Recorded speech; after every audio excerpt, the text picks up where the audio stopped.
Hello everyone, welcome again. Welcome to the episode of Youth and Current Scenario. इस episode में हमारे साथ हैं समर सईद साहब। समर भाई हमारे काफ़ी अच्छे दोस्त हैं और ये अपने फील्ड के माहिर आदमी हैं। जब ये बात करेंगे और जब ये इनको सुनेंगे हम लोग तो आपको समझ में आ जाएगा। इनके साथ हम लोग आज बात करेंगे यूथ एंड आर्ट। आर्ट में स्पेशली इनका जो फील्ड है वो है कव्वाली। ये माशाल्लाह क्या खूबसूरत पढ़ते हैं, क्या खूबसूरत आवाज़ है इनकी। तो हम बात करेंगे इनके साथ एक एक करके कि आर्ट एक आदमी को अच्छी शख्सियत कैसे बनाता है।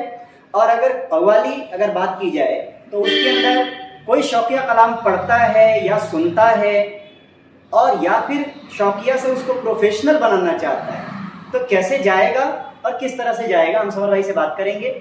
सबसे पहले चलते हैं समर भाई से, उनका इंट्रोडक्शन जानते हैं, फिर हम धीरे धीरे करके बातचीत की तरफ बढ़ेंगे। समर भाई सबसे पहले बहुत शुक्रिया आने के लिए और थोड़ा सा आपका इंट्रोडक्शन हो जाए उसके बाद हम बात शुरू करें। बहुत शुक्रिया औरंगजेब भाई, आपने मुझे यहाँ पर मदऊ करा और बहुत ममनून मशकूर हूँ कि आपने मुझे यहाँ बुलाया।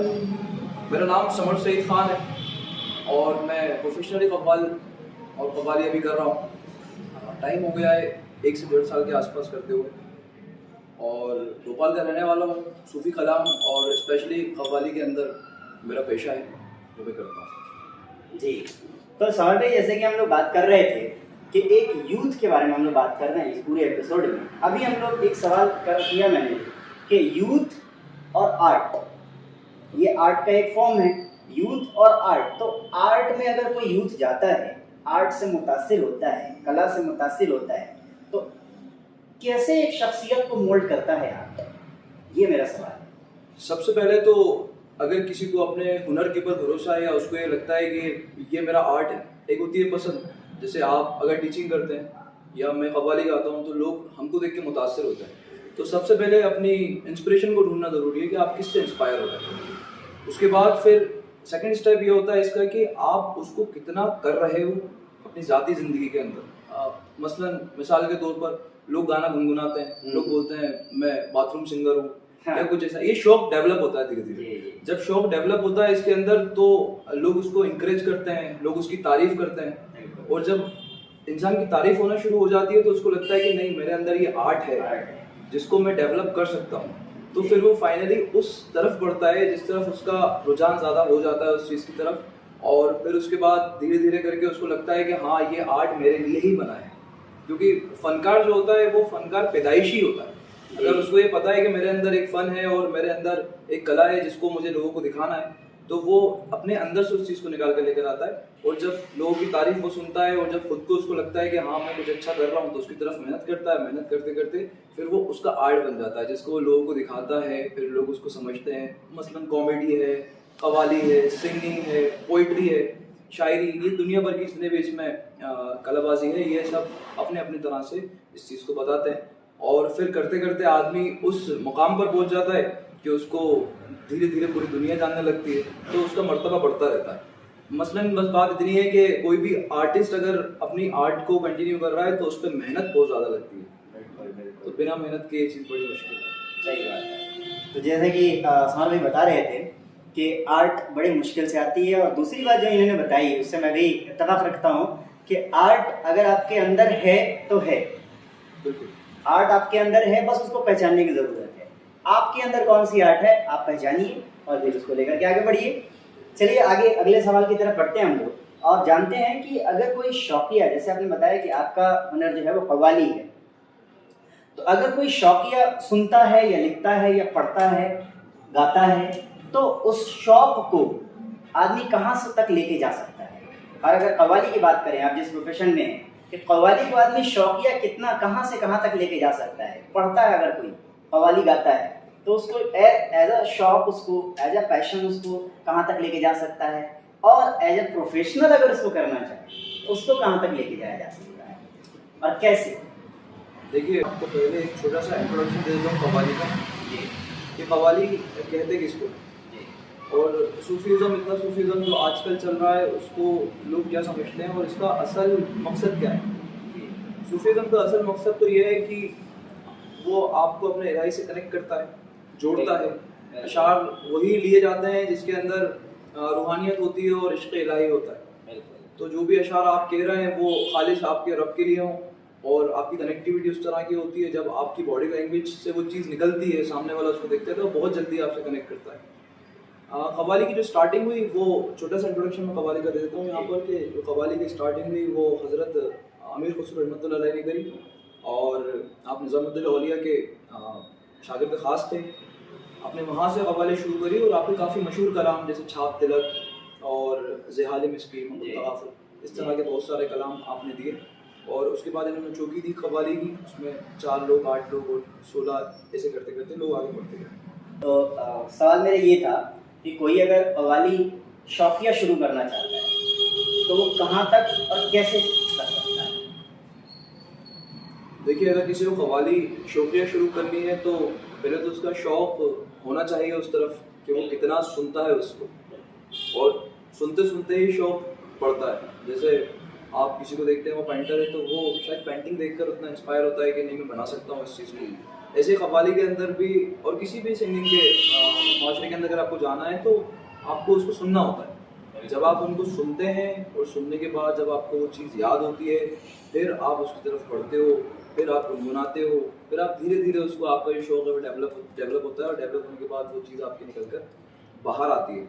और जब बाहर आती है तो फिर ज़माना उस चीज़ को देखता है, फिर ज़माना जब उस चीज़ को देखता है तो उसको सराहता है, फिर आपको उसकी तारीफ़ अच्छी लगती है तो आप और मेहनत करते हो। मेहनत करते करते आदमी कहीं से कहीं निकल जाता है, लेकिन ये मेहनत हर जगह करनी होती है और रोज़ करनी होती है, क्योंकि ये समंदर है, इसकी कोई हद नहीं है, और आप जितना भी इसमें जाते जाएंगे इसकी गहराइयाँ ख़त्म नहीं होंगी। और अगर आपको नायाब हीरा बनना है तो फिर गहराई में उतरना पड़ेगा इसकी, तो इसकी कोई हद नहीं है। आप अगर एज अ आर्ट इसको ऊपर लेकर जा रहे हो तो आप बहुत ही ऊपर जा सकते हो, और ऊपर जाने की कोई हद नहीं है। कोई भी आर्ट आप सीख रहे हो तो उसकी कोई हद नहीं होती, वो बेहद होती है। और जब आप उसके अंदर चले जाते हो और जब आप उसका सीखना शुरू करते हो तो आपका जो स्टार्टिंग होता है और जब आपका एंड होता है वो पूरा सीखने में निकलता है। कोई भी आर्टिस्ट अपने आप को अगर ये बोलता है कि मैं सब कुछ सीख चुका हूँ तो शायद वो नुसरत साहब भी नहीं बोलते होंगे या लता मंगेशकर जी भी नहीं बोलती होंगे, ऐसा तो कोई भी नहीं बोलता होगा। तो ये तो पूरी ज़िंदगी का इसमें आपको अपना झोंकना है एक तरह से इस तरफ, अगर आपको उस चीज़ को करना है। दूसरी चीज़ कि आप उसको कितना करते हो, आप जितना करोगे उतना ज़्यादा आपका नाम और उतना ज़्यादा आपका काम होगा। अब इस फील्ड में अगर आपको जाना है तो बेसिकली बहुत सारी चीज़ें होती हैं, मसलन आप कितना सुनते हो उस चीज़ को, क्योंकि अगर आपको एक अच्छा सिंगर बनना है या एक अच्छा आपको कव्वाल बनना है या अच्छा सूफी सिंगर या किसी भी माशरे के अंदर आपको जाना है तो आपको बेसिकली उसके बारे में नॉलेज आना बहुत ज़रूरी है। फर्स्ट ऑफ ऑल आपको उसकी A to Z पूरी नॉलेज होनी चाहिए। उसके बाद फिर आप उस पर कितना वर्कआउट कर रहे हो, कितनी चीज़ें आप उससे ले रहे हो और कितनी चीज़ें आप इम्प्लीमेंट कर रहे हो। मसलन अगर जैसे मैं प्रैक्टिस करता हूँ या मैं सारेगामापा लेता हूँ तो मैं उसको गाने में कितना इम्प्लीमेंट कर रहा हूँ। आप अगर हो सकता है आप 4 घंटे रियाज कर रहे हो लेकिन आप सारेगामा से अगर आप कर रहे हो 4 घंटे कर रहे हो लेकिन गाने में आप उसको इम्प्लीमेंट नहीं कर रहे हो तो वो किसी काम की नहीं है। तो कला को सही तरह से सीखना और उसको सही तरह से अपनी जगह पर पहुँचाना, ये कलाकार का काम होता है, तभी वो उस जगह पर पहुँचता है। इसके बाद फिर अगर आप किसी चीज़ को सुन रहे हो तो सुनने के बाद फिर आपको पता चलता है कि अच्छा ये चीज़ मैं सुन रहा हूँ तो उसके सुर, उसकी सारी चीज़ें आपको अपने दिमाग में बिठानी होती हैं। उसकी ताल क्या चल रही है, उसका सुर कौन सा है, ये सब चीज़ें आपको अपने माइंड में रखनी होती हैं और उसको मुकम्मल तरीके से आपको सीखना होता है। कम्प्लीटली आपको उसको सुनना होता है। कव्वाली आप भी जानते हैं कि काफ़ी बड़ी बड़ी होती हैं तो उसको शेर व शायरी काफ़ी होती है, तो आपका रुझान शेर व शायरी की तरफ भी होना चाहिए, गाने से अलावा भी। गाने के अलग से बिल्कुल ये चीज़ है कि आपको उसका भी शौक़ होना चाहिए। तो जब आप उसको पूरी तरह से सीख लेते हो, जब पूरी तरह से आपका कंप्लीट हो जाता है तो फिर आप स्टेज पकड़ते हो। बहुत ही बढ़िया बात आपने बताई कि प्रोफेशन शुरू करना चाहे वो शौकिया अगर कोई शुरू करना चाहता है तो पहले गुनगुनाएगा, फिर थोड़ा बहुत सीखेगा, फिर शौक बढ़ेगा और बढ़ेगा और बढ़ेगा और चलता जाएगा इसी तरह। अच्छा, अगर प्रोफेशनली शुरू करना चाहता है, प्रोफेशनल कव्वाल बनना चाहता है तो उसको कैसे शुरू कर सकता है या कहाँ तक जा सकता है, कहाँ जाना चाहिए? देखिए, अगर किसी को प्रोफेशनली स्टार्ट करना है और जैसा मैंने आपको बताया कि कहाँ तक जाना है, ये तो सवाल ही नहीं है कि कहाँ तक जाना है, फिर तो उसको जहाँ तक जाना है वहाँ तक जा सकता है, वो उसकी मेहनत के ऊपर है। लेकिन उसका सीखना कहाँ से शुरू होता है? उसका सीखना शुरू होता है कि वो किसको अपनी इंस्पिरेशन समझ रहा है।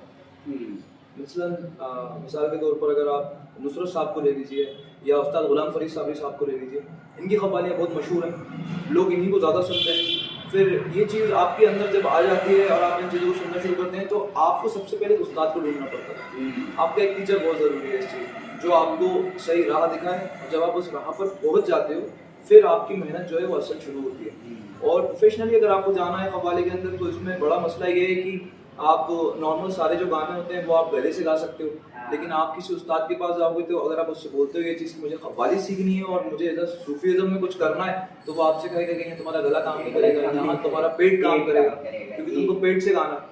तो ये बहुत सारी प्रैक्टिस होती है इस तरह की कि आपको पेट से आवाज़ निकालनी आनी चाहिए। फिर धीरे धीरे वो आपका बेस बनता है, जैसे हम घर बनाते हैं, फाउंडेशन लगता है, उसके बाद फिर आप पिलर्स खड़े करते हो, फिर छत आती है, फिर दीवारें, धीरे धीरे करके सारी चीज़ें आती हैं। अभी मैंने ये देखा कि बहुत सारे यूथ के अंदर ये चीज़ ज़्यादा आ गई है कि वो ये चाहते हैं कि हम यहाँ करें और यहाँ हमको मिल जाए। तो इसमें सब्र रखना बहुत ज़्यादा ज़रूरी है, पेशेंस बहुत ज़्यादा ज़रूरी है। अगर आपको आगे जाना है उस चीज़ के अंदर तो नाज़रीन आपके लिए ख़ास तौर से मैं बता रहा हूँ कि आपको किसी भी प्रोफेशन में अगर जाना है और आपको वो हासिल करना है तो आपको उसकी नॉलेज बहुत ज़रूरी है लेना, और आपको उस नॉलेज के साथ सब्र करना ज़रूरी है, क्योंकि जब सही वक्त आता है और सही वक्त पर जब आप उस चीज़ को परफॉर्म करते हो, अपना आर्ट दिखाते हो, तो सही लोग उसको देखते हो और सही तरह से आपको सपोर्ट मिलता है उस चीज़ से। स्टार्टिंग कैसे हो इसकी, आपने सवाल करा कि किस तरह से आदमी वहाँ तक पहुँचे, तो अब तो सोशल मीडिया के प्लेटफॉर्म्स काफ़ी आ गए। अदरवाइज जिस सिटी में आप हो उस सिटी के अंदर स्टार्टिंग के लिए मेरा ये कहना है, जितने भी लोग इस चीज़ को सीखना चाहते हैं तो ओपन माइक्स हैं, आप ओपन माइक्स में जा सकते हो। हम सब लोग ओपन माइक से ही निकल कर कहीं ना कहीं पहुँचें, और आज जो भी हम लोग हैं वो ओपन माइक्स के थ्रू हैं। तो आपका इनिशियल जो स्टेज है वो ओपन माइक है, ओपन माइक से आप आगे निकलेंगे और निकलते निकलते कहीं और से कहीं और कहीं और से कहीं और पहुंच जाएंगे। जैसे कि आप बता रहे हैं तो ओपन माइक से निकलने वाले लोग आज माशाल्लाह हम जैसे लोग भी हम भी ओपन माइक से शुरू किए थे, और ओपन माइक से शुरू करते करते आज माशाल्लाह कुछ कोशिश कर रहे हैं लिखने की। हमारी पहली मुलाकात भी ओपन माइक में हुई थी जी। तो जैसे कि समर भाई ने बताया, और पिछले सेशन में भी हम लोगों ने बात की थी जब हम मिशकात भाई के साथ बात कर रहे थे, तो उन्होंने भी यही बताया था कि आप शुरुआत कीजिए, कहीं से भी शुरू कीजिए, और यही बात फिर से दोहराई जा रही है कि आप शुरुआत कीजिए, कहीं से शुरू कीजिए। शौक से शुरू होता है, फिर वो प्रोफेशन धीरे धीरे बन जाता है। तो शौक से आप शुरू कीजिए, धीरे धीरे करके वो प्रोफेशन बन जाएगा। तो और दूसरी बात ये भी है, एक परेशानी है हमारे साथ हमारे माशरे में कि अगर कोई शौकिया कुछ करता है, कव्वाली गा रहा है, गाना गा रहा है, सूफी सॉन्ग गा रहा है, और या फिर पेंटिंग कर रहा है, कोई भी आर्ट का फॉर्म कर रहा है, तो उससे ये पूछा जाता है कि वो सब तो ठीक है, करते क्या हो? वो सब तो ठीक है, करते क्या हो? तो इसके लिए कोई अगर आपके मन में ख्याल है? देखिए, ये तो मेरा पर्सनली ये चीज़ मैंने बहुत फील करी है कि लोग ज़रूर पूछते हैं कि तुम करते क्या हो जी। तो इसका जवाब ये है कि ये जो हम कर रहे हैं उस तक पहुंचना भी बहुत मुश्किल है, ये आप भी जानते हैं। सही बात है। अगर मैं कोई काम कर रहा हूँ, आप भी कहीं अगर जॉब कर रहे हैं, मैं आपको मिसाल के तौर पर बता रहा हूँ, कहीं आप जॉब कर रहे हैं, 8 घंटे अगर आप उस जगह पे जा रहे हैं, उसको टाइम दे रहे हैं, तो आप मेहनत कर रहे हैं। लेकिन आप अगर किसी आर्ट में, तो आर्टिस्ट की जो वैल्यू है वो शायद वो होता है ना, घर की मुर्गी दाल बराबर। तो हमारे लोग नहीं समझ पाते हैं उस चीज़ को। बाकी जो लोग बाहर के हैं वो बहुत अच्छे से समझते हैं कि आर्ट का मतलब क्या है और कितनी वैल्यूबल ये पर्सनालिटी होती है कि जो इस तरह से आपको एंटरटेन करती है अपने शोबे में। तो ये बहुत कमाल की चीज़ होती है, और ये तो आप बहुत अच्छे से जानते ही हो कि एक कहीं ना कहीं कुछ ना कुछ लोग कहते हैं और लोगों का काम है कहना। बहुत अच्छी बात बताई हमने कि कहीं ना कहीं लोग कुछ कहते हैं, लोगों का काम है कहना। और साहब भाई जाते जाते आखिरी में आपके कुछ अशार भी सुनेंगे, उससे पहले अगर आप ये बताएं कि आपसे अगर कोई जुड़ना चाहे, कुछ सीखना चाहे, आपका कोई ग्रुप या आप इंडिविजुअल आपसे कोई जुड़ना चाहे, आपसे कुछ सीखना चाहे, तो वो कैसे जुड़ सकता है? किसी के अंदर अगर आता है कि मैं भी थोड़ा सा सीखूं, कव्वाली होती क्या है, कव्वाली गाई कैसे जाती है, या कव्वाली सीखी कैसे जाती है, तो आपसे या आपके ग्रुप से कैसे जुड़ सकता है और कैसे सीख सकता है? उससे जुड़ने के लिए आपको ये है कि आप इंस्टाग्राम पे मुझको फॉलो कर सकते हो और आप मुझे वहाँ पर डीएम कर सकते हैं। आप मेरा कॉन्टेक्ट नंबर भी वहीं पर है, आप मुझसे ले सकते हैं। और मेरे सिखाने का कोई चार्ज नहीं है, फ्री ऑफ कॉस्ट सिखाता हूँ। जो भी मेरे पास आता है, जो मेरे पास इल्म है, मैं वो देना अच्छा समझता हूँ, क्योंकि इल्म देने से बढ़ता है। तो आप उससे जुड़ सकते हैं। यूट्यूब पे मेरा चैनल है SS के कव्वाली के नाम से, आप वहाँ पर भी मुझसे बात कर सकते हो, आप वहाँ मेरी वीडियोस देख सकते हो और इनसे नंबर ले सकते हैं मेरा। बिल्कुल, आपको सारी डिस्क्रिप्शन के लिए लिंक जो है डिस्क्रिप्शन में आपको दे दी जाएगी, आप वहाँ जुड़ सकते हैं। जिसके अंदर भी ये टैलेंट है, उसको लगता है कि मैं कव्वाली सीखूं, समझूं इसे कि क्या है, सीखूं समझूं और आगे लेकर के जाऊं, शौक किया करूं, प्रोफेशनल करूं, तो आप समर भाई से जुड़ सकते हैं। डिस्क्रिप्शन में आपको लिंक दे दिया जाएगा और नंबर चाहिए तो आप, जैसे समर भाई ने बताया कि आपको इंस्टाग्राम के ऊपर आपको मिल जाएगा, इनका हैंडल भी आपको मिल जाएगा डिस्क्रिप्शन में। तो बहुत अच्छा लगा। जाते जाते जो है कुछ अशार सुना दें या फिर 2 लाइन सुना दें कव्वाली का। बिल्कुल सुना दूंगा आपको। अभी बहुत मशहूर जो कव्वाली ट्रेंड में चल रही है वो है काली काली जुल्फों से, हाँ, तो उसके कुछ अशार आपके सामने पेश कर रहा हूँ। है।